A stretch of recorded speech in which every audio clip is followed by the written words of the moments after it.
السلام علیکم، آپ دیکھ رہے ہیں الحجاز ٹی وی HD۔ آئیے نظر ڈالتے ہیں آج کی اہم خبر پر۔ مزید خبروں کے لیے وزٹ کریں ہماری ویب سائٹ www.alhijaznewshd.tv اور www.alhijaznewshd.app پر۔ امریکہ نے ایٹمی جنگ کو روکا، ٹرمپ نے کہا، لیکن کچھ اور غلط ہو گیا۔ صرف ان لوگوں کے لیے جو سیز فائر کی کہانی کا دوسرا رخ جاننا چاہتے ہیں، تو امریکہ کا اس انڈیا پاکستان کشیدگی سے کوئی تعلق نہیں تھا۔ ٹھیک، کم از کم شروعات میں یہی کہا گیا، جیسا کہ JD وینس نے دعویٰ کیا، لیکن پھر بھی کچھ بدل گیا۔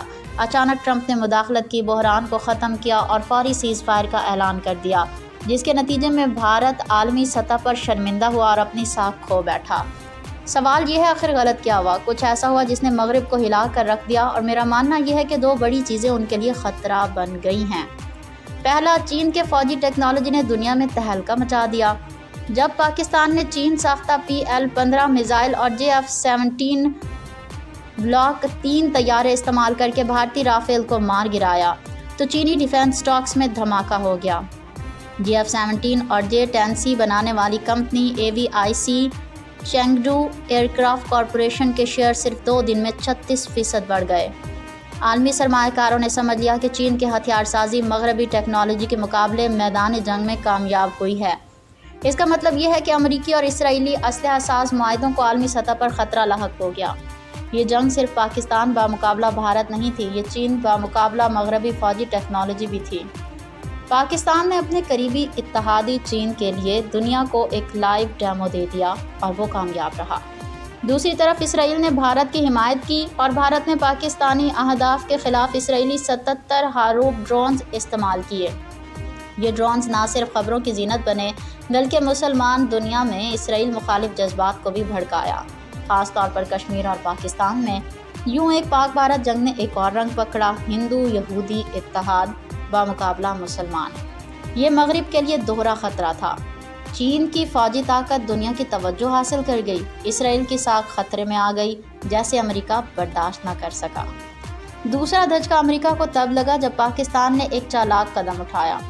اندرونی ذرائع کے مطابق پاکستان کے جنگی ہیڈ کوارٹر سے جان بوجھ کر ایک مخصوص میٹنگ کی تفصیل لیک کی گئی، جس میں یہ بحث کی گئی چونکہ بھارت کو اسرائیل کی حمایت حاصل ہے، اس لیے پاکستان کو اسرائیل کے خلاف براہ راست کارروائی کا حق حاصل ہے۔ یعنی پاکستان ایک ایٹمی طاقت ہونے کے ناطے چین کے سائے میں اسرائیل کو ہدف بنانے کی بات کھلے عام کرنے لگا۔ یہ وہ ریڈ لائن تھی جو امریکہ نہیں چھو سکتا تھا۔ انہیں فوری طور پر کشیدگی کم کرنی پڑی، اور یہی انہوں نے کیا، یہ کہتے ہوئے کہ دنیا کو ایٹمی جنگ نہیں چاہیے۔ تو پھر امریکہ نے سیز فائر کے فوراً بعد کیا کیا؟ جب دنیا کی توجہ سیز فائر اور سوشل میڈیا پر تھی، ایک اہم میٹنگ جنیوا میں ہوئی۔ اچانک امریکہ اور چین تجارتی مذاکرات میں بیٹھ گئے اور صرف چند گھنٹوں میں امریکہ نے ٹیرف 145% سے کم کر کے 30% کر دیے۔ چین نے ٹیرف 125 سے کم کر کے 10% کر دیے۔ $600 ارب کی تجارتی پابندیاں ختم ہو گئیں۔ اب آپ سمجھ گئے، یہ سب کچھ اس لیے ہوا کیونکہ پاکستان نے میدان جنگ میں نہ صرف خود کو ثابت کیا بلکہ عالمی طاقتوں کو بھی جھنجھوڑ کر رکھ دیا۔ پاکستان نے صرف ایک جنگ نہیں جیتی، اس نے دنیا کو یاد دلایا ہے کہ وہ اب بھی میز پر موجود ہے۔